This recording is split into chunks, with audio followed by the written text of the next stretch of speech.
Merry Christmas. And in this episode of the Locked On NBA Big Board Podcast, Krysten, Peek, and I, we're going to talk about some of the seniors that are a little bit forgotten in this draft cycle. All the attention is on this super talented freshman class, but there are quite a few seniors who are making some noise.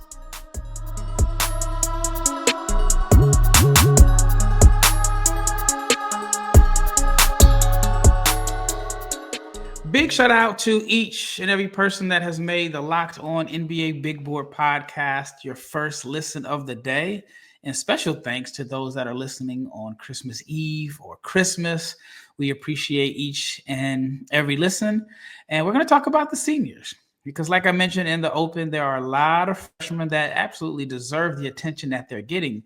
But there has been some really strong performances from this senior class. But before I get into this episode, I want to let you know that it is brought to you by FanDuel. The NFL playoffs are almost here, just right around the corner. And it is not too late to get in on the regular season action with FanDuel because right now, new customers can finish the season strong with $250 in bonus bets if your first $5 bet wins. So visit FanDuel.com to get started. And I also wanted to remind you about the Locked On newsletter. So your favorite Locked On NBA podcast has a newsletter. You can check it out at lockedondaily.com. And if you are not subscribed to the YouTube channel, please subscribe, like, share, comment, click the bell so you can be notified every time we drop because we are your daily source for NBA draft content. And I'm a little biased. I think we have the strongest NBA draft team, and we've added Krysten to the mix. That has made us even stronger. So I am thankful for that. So be sure to subscribe. All right, let's talk about this episode. So I was thinking, like, what do we want to talk about? It's Christmas. And then there's the Christmas games, which is competing with the NFL this year. What are your thoughts about that before I get into it? I don't watch. I mean, my whole family is diehard Broncos fans. And I'm like, I haven't watched the Broncos since Peyton Manning was playing. So I don't, there's no competition for me. I'm going to be watching basketball from sun up to sundown tomorrow. Yeah, I plan on it. I definitely plan on it. I'm still trying to decide if I'm going to go to the Wolves and Mavs game because it's here in town. You know, I don't know if it's a rivalry yet, but there's a little something there simply because they played in the conference finals. You have the Luka and Rudy dynamic, even though they don't play the same position. So I'm trying to decide if I want to go. But anyway, I was thinking about like some of the rookies that are playing. There's not a lot of rookies that are playing in this slate of games. And the one that stands out the most is, well, it's either Stephon Castle or Dalton Knecht. And then I thought about it, like, who could be this year's Dalton Knecht? Who could be the senior prospect that has a strong season and it gets overshadowed by a freshman who is not as productive that could end up making teams regret it on draft day, or not necessarily draft day, but around this time next year.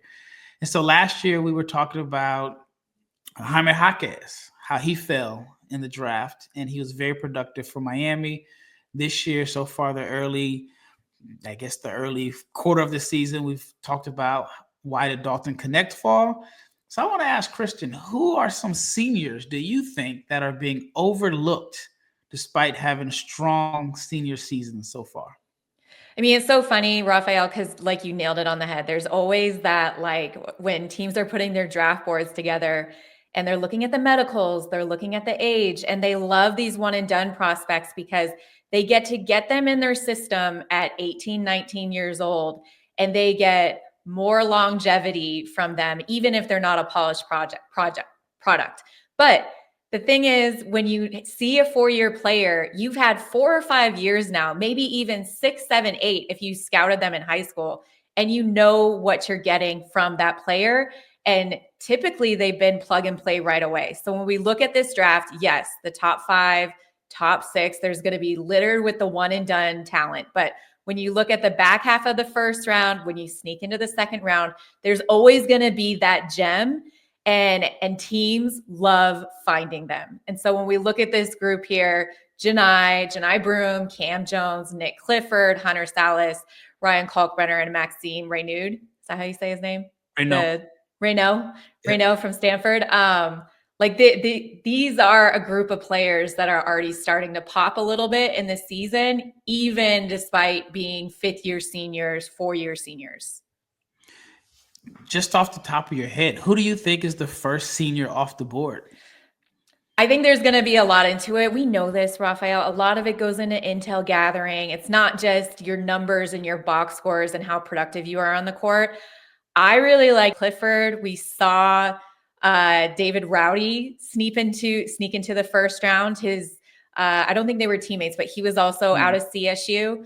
I think Nique was at Colorado at the time, which, by the way, is crazy because he transferred from Colorado and to his rival to CSU, which I always get a kick out of. I'm like, you're going to your rival school out of all the schools to transfer? Roddy Gale goes from Ohio State to Michigan. What's the kid's name that went from Auburn to Alabama? That should be illegal. Like, those are schools you should not be. Like, you shouldn't go from Arizona to Arizona State or Michigan to Ohio State. It's just, times have changed. I guess I'm just old now. Yeah, but if you want to start with Johni Broome, what he did at the Maui Invitational was sensational. He was by far the MVP. He was the best player on the court. Auburn won the tournament. He averaged 22 points, shot 50% from three on 5 attempts per game. And, you're looking at his positional size, inside out, big at 6'10". And if I don't know where he's going to fall, but if we're talking about player of the year conversation, I think Johni will be in that along with Kam Jones, the first two players that we're going to talk about. But Auburn has been, it's just a roller coaster every year. Like, I don't know how Bruce Pearl doesn't have a heart attack with this team, because we had, Ja'Kai Howard with his viral video of him being upset when his teammates didn't pass him the ball. You had the fight that occurred on the plane where the pilot had to turn it around. Then they figure it out and they become a great team come tournament time. Yeah, speaking of Broome, what he did at the Maui Invitational, I had wrote an article on it, and luckily I don't have an editor, so whatever comes to my mind I can write about. And the first thing that came to my mind from a song was the old Tupac song, "How Do You Want It?" That's literally how he was doing North Carolina's defense. You want it inside? I got you. Outside? Got you. All right, defense, I'm blocking everything at the rim. Floaters? Check. Attack closeouts? Check. And he's been doing that all season long. And he was a player that I was slow to like, in a sense. I mean, I felt like, he is super talented, but it doesn't fit exactly what teams are always looking for as far as being this vertical lob threat. But he's just been super productive, and he's grown on me. And this year he's averaging 18.5 points, 11.5 rebounds, 3.3 assists, and he's shooting 56% from the floor. The 3-point shooting is a little down, but he shot 35% last year. I mean, he is super productive. So my question for you is, and I think it's tricky, and I had this conversation with a trainer that was trying to convince me that his prospect, I'm sure you get this all the time, check my guy out. He is a lottery pick. Of course, you get a lot of that in August. So I'm actually glad conference play is picking up, because now those conversations are starting to fade. But I told the guy, I said, look, as a senior, your client needs to dominate. It's not about potential. It's about dominating. And Broome has dominated. And what are your thoughts on that? Do you feel like, of these list of guys as a senior, do you feel like there has to be a statistical barometer that they have to meet in order to be a first round pick? Well, it's different as a freshman. Absolutely. I mean, even looking back last year, Dalton Knecht, best player in the SEC, and we saw him fall outside the lottery. So when you're looking at the stats, you're right. You have to dominate. I had this conversation with a player asking me, where do you think my draft stock is? And I said, you are one of 20, one of 40 in this draft because of your size and your skill. You no longer have the youth and upside. So you need to turn it on, And so when players, when they think there's only 60 picks in the draft. And then after taken away. Yes. Yeah. We've seen 58 picks the last 2 or 3 years. And then you got to fight to get on a summer league team. Then you got to fight for a two-way. Then you're fighting in the G League. Like, this isn't easy. None of this is easy. And every year new players come in, and that means that one slot is going to be taken away. Two slots are going to be taken away. And so for these older players, they have to dominate this year. And I honestly, I don't know if they're dominating it. I think Johni is. I think Kam Jones is. Hunter Sallis has had his moments, but we haven't even started conference play. So when you're looking at that, yes, that is definitely by definition what NBA teams are looking for in these older players. Yeah, and it's so unfair because you look at, and I don't want to sound like I'm bashing the kid, you look at Knecht, and he goes behind Cody Williams, who Cody Williams only had to show flashes to be a top 10 pick. Knecht absolutely dominated, even like his last game. I mean, you saw, I think he had like 30-something points. He had a stretch where he had like 90 points in 3 games in the SEC, which is a very difficult conference.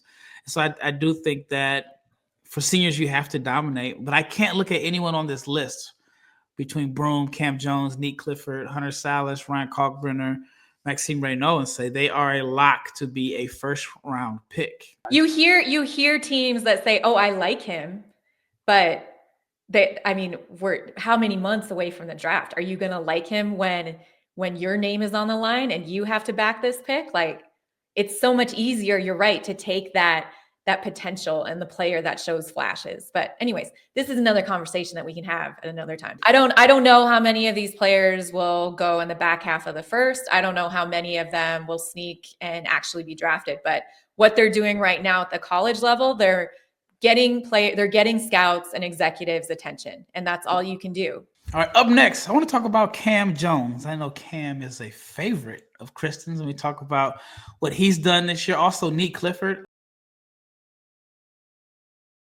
With Robinhood Gold, you do not need a silver spoon to eat up the financial favors of the 1%. Robinhood Gold allows others to get the rates and perks that are usually reserved for the high society. Now, the resourceful individual with Robinhood Gold can earn the very liberal rate of 4.25% APY on uninvested cash and be rewarded with a handsome 3% retirement boost on IRA contributions. Robinhood Gold provides the privileges of the high net worth for any net worth. These generous benefits are now available for only $5 a month. The new gold standard is here with Robinhood Gold. Sign up at robinhood.com/gold. Terms apply, and for specific disclosures, visit robinhood.com/gold. Investing involves risk. Rates may change, and gold membership is offered by Robinhood Gold, LLC. All right, second segment, Kam Jones. We talked about him, I think, last week, and we just touched on the production has been up. He was Marquette's leading scorer last year. They lose Tyler Kolek and also Iguodala to the NBA. And what does he do? Continues to lead the team in scoring, but showcases a skill set as a playmaker that we hadn't seen. And I think Kam Jones is a first-round pick. I think that we are going to see some teams outside of the lottery decide, like, hey, we want somebody that can come in right away. We don't have time to develop. So I think Kam Jones is a first-round pick. What are your thoughts on Kam, and how much do you think he's improved this draft stock this year? I love Kam Jones. I remember talking to a coach last year at the Maui Invitational, which was oddly enough in Honolulu. And it was the Tyler Kolek show, and Oso started to pop a little bit. And I had a coach ask me, because I'm watching Kam and I'm like, this dude can play. Like, he can play. And they asked, they're like, do you think he could get drafted? And I said, if he comes back the next year, he's going to get every offensive touch. Every single offensive touch, every time. He's going to have every look he wants. Right now, he's split between, like you said, he still led the team in scoring, but Tyler Kolek was the one getting all the attention. Also, the point forward tandem that the two of them had in the pick and roll, and Tyler always finding a way back to his left hand. Kam is a true two-way player. Okay. He's so tough, averaging, I think, over 20 points per game, 6.5 assists. Like, You're right. If you want someone to come in right away, and it has to be the right team, it has to be the right situation, and get on the floor, be productive instantly as a rookie, Kam Jones is your guy. I love Kam Jones. Anytime he's playing, I'm always like, did you see that Wisconsin game, Rafael? So like Wisconsin was the number 11 team. I don't know where they are right now. Marquette came in, and it's always like Shaka's always, like pumping his team up. And Kam was just cool and collective. He got to his spots. His shot selection was great. I think he finished with close to 35 points that game. And it was just, he was getting everything he wanted, every look he wanted, facilitating. I think he had 6 assists. Like it was so fun to watch. So that was when I was like, I see you, Kam. I see you. I can see it in your face that you really like. I love this kid. I love you this like kid. Kam. And like I just called a game. They have they're winning on the recruiting trail. Like they have this kid Nigel James who's playing at Long Island Lutheran with Kai and Anthony. And I called his game in what was one of the craziest finishes in high school basketball. Nigel James, who's going to Marquette, who's going to be another Shaka Smart point guard.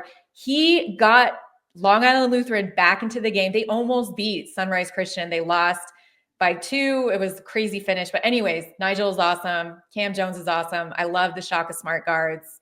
And yeah, I think he could be a first-round pick.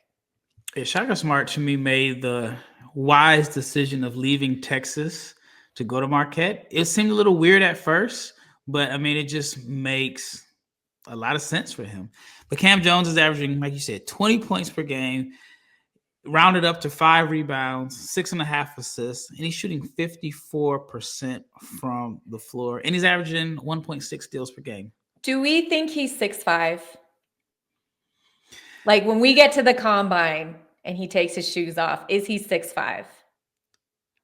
6'3"? He's gonna measure, if I had to guess, 6'3 3/4. I'm not the best at like guessing guys' heights. Like there's a guy that's in our comments all the time. He hasn't commented recently because he just gets on my head every episode about me saying Dylan Harper is 6'6", and he's like, "Look at the picture, this is that," and I'm like, "Look, dude, I am not about to base his height off a Google picture because you think that he's 6'3". But I do think Dylan Harper is about 6'5". But I would say I would guess Kam Jones is 6'3 3/4 barefoot. But the game is played in shoes, so right. I don't know how much that really matters, unless it's like significant. Like I forgot who it was at the combine last year that measured. Bronny. Isaiah Collier too, right? Was Isaiah Collier? Isaiah. And then also Rob Dillingham. The fact that he came in at 6'1.5" and 164 pounds. People are like, how's he going to play in the NBA? I love Rob though. But I like him too. Yeah. But what's funny is I had an argument all season long with a agent that told me Rob was really 5'11", and he was, the fact that Rob measured at 6'1", he was even wrong because he was like, I seen the kid, I stood next to him, he's 5'11", but he argued me down all season long. But I want to switch to Nique Clifford. Nique had some buzz last year, and I thought that he was a guy that probably could have got drafted last year. I was shocked that he decided to return to school. I thought, like, when you're hot, you got to leave when you're hot. And my example for the last few months has been Johnny Furphy. He has 6 games. He rode that 6-game wave to the second round. I thought Nique Clifford was hot. I mean, he didn't have the same buzz because obviously he wasn't at Kansas. And like I said, I was shocked that he decided to return to school. He comes back and he is he's stuffing the stat sheet. Yeah. But I'm just more intrigued with his rebounding. Like he is rebounding like a center. Like if you look at his stats, you're just like, he's a wing. There's nothing more that NBA teams love than like 3-and-D players, like true 3-and-D players. And if you add great size, what is he, 6'6", and you're talking about his rebounding has been great. But you also have to remember he's playing at a mid-major. Is he going to still have that production, in the NBA? Those are like the questions. But anytime you see a player that chooses to stay 4 or 5 years in college, I think what NBA teams want to see the most is just progression in their game. Like you can be good your freshman year, you can be even better your sophomore year, but what But what Nique has done, let me read you some stats. So when he was a sophomore at Colorado, 3-point jump shooting, 28% on 2.1 attempts per game. Then he got to Colorado State. That jumped to 37.6% on 3 attempts per game. I don't know what he's shooting this year, but in the first 3 games of the season, he shot over 50% from 3. So you add defensive versatility, rebounding, and 3-point jump shooting, and he is just like a dream. Hello, like look what Ryan Dunn is doing, and he didn't shoot anything, at Virginia. He shot 17%. So I understand he's a little bit of an older prospect, but the fact that he has found ways to improve to his game offensively, especially in his shot selection and getting to his spots, I think he could possibly sneak into the first round. I know there's teams that like him. Yeah, I think for him it's I think he's more than a 3-and-D guy because he can make plays out of ball screens, and he's a good connective passer. He's a good athlete. I always felt like, or at least last year, I should say, that he didn't get to the rim enough because I think he has the tools to get to the rim. And I thought he was a little, maybe passive is not the word to use, but I thought that he could be a little bit more aggressive. But he had Isaiah Stevens setting him up. Yeah, I was going to say they had Isaiah Stevens, who was, one of the quickest guards in the country, setting him up. Exactly. Yep. So this year he's had more responsibility, and the numbers have improved from 12 a game to 16, but he's averaging 10.7 rebounds, 3.3 assists. The 3-point shooting has went down some to 33%. But when you look at his 3-point numbers, I can't figure out if he can shoot or not. I'm going to just give you these numbers, right? So as a freshman, he shot 33% from 3, but 66% from the foul line. As a sophomore, 40% from 3, but 66% from the foul line. As a junior, 28% from 3, 53% from the foul line. His senior year, 37% from 3, 76% from the foul line. Significant jump, huge jump. His super senior year, nothing wrong with being a super senior. I was a 5th-year senior in college. Right now it's 33% from 3 and 71% from the foul line. And if you're a person like me who uses free throw percentage as a way to gauge touch, I mean, it's all over the place. We see 2 years in the 60s, 1 year in the 50s, 76% last year, 71% this year. I think his draft range is going to depend on how well NBA teams think that he can shoot the ball, because everything else is there. Well, the combine and workouts, pre-draft workouts, change a lot. Let's be honest. So if he shows up to the combine and shoots lights out, wins a 3-point star shooting drill or whatever, like that's going to change a lot of people's mind. Yeah. The combine, every year, Rafael, we say this, like every year there's 1 or 2 players that walk into the combine, not only in the shooting and agility drills, but also in the 2 days of scrimmages, and they make themselves millions and millions of dollars because that's how quickly teams can see a player's stock rise or change their mind, I'm torn on it because I think, like, yes, the lasting impression of a strong combine can take you far, but then also, like, should it outweigh 30 games at the minimum? I mean, I think it helped Jalen Williams and Brandon Podzinski. Williams that year, he made himself a lottery pick. Yeah. So it definitely helped. All right, up next, we're going to talk about Hunter Sallis, a player that has had some growing pains this year, but he's had 2 strong performances back to back. I want to ask Krysten if she thinks that Hunter can reignite his draft stock. We're also going to talk about Ryan Kalkbrenner and Maxime Raynaud. The NFL playoffs are almost here, but it is not too late to get in on the regular season action with FanDuel, America's #1 sportsbook, because right now, new customers can finish the season strong with $250 in bonus bets if your first $5 bet wins. Not only can you bet on who will win the game, but FanDuel also has bets for which players will score a touchdown, how many points will each team score, and so much more. Just visit FanDuel.com to join today. That's FanDuel.com for your chance at $250 in bonus bets. Make every moment more with FanDuel, the official sportsbook partner of the NFL. All right, Hunter Sallis. I thought Hunter was a first round pick last year. He averaged 18 points a game. He shot 48% from the floor, 40% from three. And he's a player that went to Gonzaga, was a McDonald's All-American, struggled at Gonzaga, goes to Wake Forest. Side note, if I'm a prospect and I want to reignite I just want to change the scenery and I want to look good, I'm going to Wake Forest. I mean, we've seen it with Jake LaRavia, Alondas Williams, Hunter. It was somebody else that I can't think of. So anyway. Well, Bobby Klintman started at Wake Forest and then left and went to the NBL, but that was like the reverse. Yep, that was the reverse. And then Hunter's, they moved him to point guard this year. I thought he really struggled. I still don't think that's his natural position, but he's had back-to-back games. He had like 27 against James Madison. He had 26 against Clemson. He's been efficient over these two games.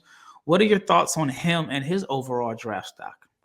I think it's so funny that when we look at Hunter Sallis back as a high school prospect, he was in the same recruiting class as Chet Holmgren. They both went to Gonzaga together. Like you said, He struggled there in the system. They were very guard heavy in that recruiting class. They had a lot of returning guards and a lot of, he wasn't getting minutes. So to transfer and then blow up the way he did last year, I think we were all shocked that he, in a weaker draft class, that he chose to go back to school. And there's a lot of ways to look at this. Maybe there's an NIL package that, when him and his parents and agent looked at it and said, well, you can make X amount of money and still play in college basketball and get better, or you can get drafted maybe at the end of the first round, maybe the second round, and then have to fight for yourself in the NBA. And so I think NIL opens up those conversations a lot for players like Hunter, who were like a fringe first rounder, mid-second rounder last year, to return and feel comfortable about it and not pressured to leave early when maybe he doesn't want to. Like maybe he likes playing in college, but he's so, I think his athleticism is what is underrated to me in terms of, like, people don't know this. Like he can dunk and jump out of the gym. I don't think we see enough of those highlights from him, but he's so shifty and he's making the right plays. And I think when you're a senior guard, especially, like you said, we can't figure out if he's a true point guard or a combo guard. The game slows down so much for them. Like the scouting becomes very familiar when they're playing the same teams. You're getting stronger. You're getting stronger with the ball. You're getting into a rhythm and you're shooting. And he just looks comfortable. He really does at Wake this year. Yeah, especially making plays in the mid-range, just like his bread and butter. But I think he's in a unique situation, similar to Clifford, because although they're both seniors, Clifford is a fifth-year senior, there's really 1 year where they were like legitimate NBA prospects as far as scouts paying attention to them. So it's like they have the years where you expect them to dominate, but it's really only for Hunter, this is like his second year, and for Clifford, it's like his second year to where teams are really paying attention to them. It's not a, Drew Timme situation where they were playing 30 minutes a game, playing a lot as a freshman, sophomore, junior, and so on.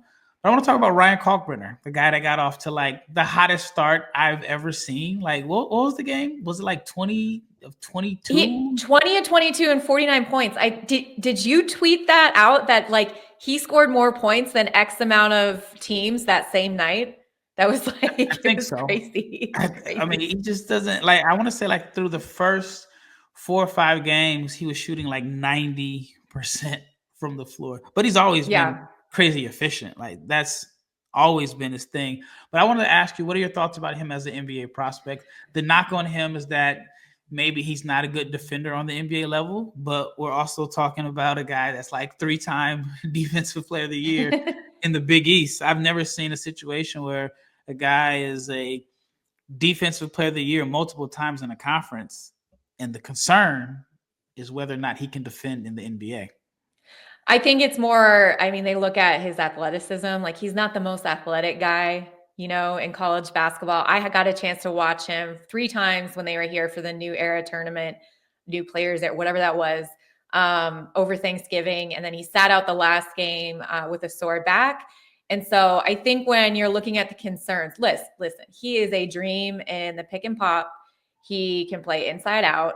I wasn't really like focused that much on him defensively. Like he didn't really pop, but to hear you say he's been defensive player of the year in the Big East, like that's got to mean something. 3 times. Yeah. Like that's crazy to me. But positional size at over 7 feet tall, great size. I just don't think he's very athletic.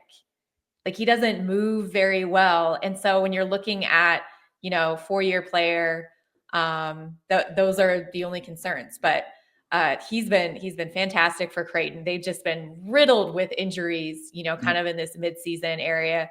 And he's had to put a lot of offensive touches on his back and be that two-way inside out center. Yeah, he's averaging 17.3 points, 7.7 rebounds. He's shooting 70% from the floor, and he is averaging 2.5 blocks per game. So he's been productive on both ends. It's just, like I said, it's just unique to see a guy that's so productive on the defensive end and the offensive end of the floor. Gives you what you want as far as rim protection and efficiency in the paint, but it's just not as important as it was maybe 20 years ago. The next player I want to talk about is a guy that I think is very underrated, and he is having a massive year, and it's Maxime Raynaud from Stanford. French prospect, has positional size, double-double threat pretty much every night. The concern I had for him was he didn't really protect the rim a lot, despite being like a really good rebounder and having good size, but he's done a lot better this year. What are your thoughts on Raynaud's senior season so far? He is the guy. It was funny. Like I talked to so many scouts over Thanksgiving, and then also during the NBA Cup and the EYBL Scholastic League, Tarkanian Classic. They were all there. He is a name that I'm consistently hearing more and more and more. And it's funny, like you brought him up and I'm like, who? And then I was like, oh, the Stanford Center. Yeah. So you're starting to hear his name. You're starting to see more scouts there to get eyes on him and kind of figure him out as a prospect. Because honestly, last year when Andrei Stojakovic was playing for Stanford, I went to watch them and I don't even remember Raynaud. Like I don't. So that just goes to show, even people like us that are at games, that were in the gym, like sometimes it just takes that one season, that one stretch of games, like you said, to get people's attention. And then if you're even just a little consistent the rest of the year, you're going to be somewhere on that draft board come draft night. Yeah, I mean, the numbers speak for themselves. 21.4 points, 11.8 rebounds. He's shooting 50% from the floor, or 50.8. So I'm going to round it up to 51. But he's also shooting 38% from three. He is the epitome of inside, outside. He's very skilled. Just my concern was he just had 3 years where he didn't average a block a game at 7-1, but he's averaging over a block a game this year and 1.3 steals. So he's averaging 2.4 stocks. I think that he is someone that we're going to start hearing about as a first-round pick due to his size and the fact that he can shoot. He's shooting 38% from three at 7-1. I've seen some compare him to like Brook Lopez in a sense, as far as, just the size and the ability to rebound and block shots, which, when you compare somebody to Brook, you got to like think about Brook Lopez has had 2 careers in one. Like he had the one where he was a very gifted offensive scorer around the block. And then in the later stages of his career, he's been pretty much a defender and a 3-point specialist. Side note, I heard Al Jefferson in a podcast say that he wishes that he would have started shooting more threes because he's looking at guys that are around his age and Brook Lopez and Al Horford, and they're still playing. And the difference is, what do? Shoot threes. And so Raynaud is a player that I think is a first round pick. And can I just say one last thing before we end? Like when we're looking at these guys, these 4 or 5 year players, and we're looking at the schools where they're at, Stanford, Creighton, Wake Forest, Colorado State, shout out to my brother, he went there, Kam Jones, Marquette. Johni is probably the only real high major at Auburn. Like we talked about this last week. You go to the right situation, scouts are going to find you. So Yep. But that's the key, right situation. And for Clifford and Sallis, or even Broome, they had to transfer. Like their second school was the school that really put them on the map. Well, that wraps up this episode of the Locked On NBA Big Board Podcast. Once again, thank you for making this your first, your second. Just the fact that you're listening. We appreciate each and every listen, especially on the holidays. So we want to wish everyone a Merry Christmas. Also, check out the Locked On newsletter at lockedondaily.com. Once again, it's Rafael and Krysten, and we are out of here.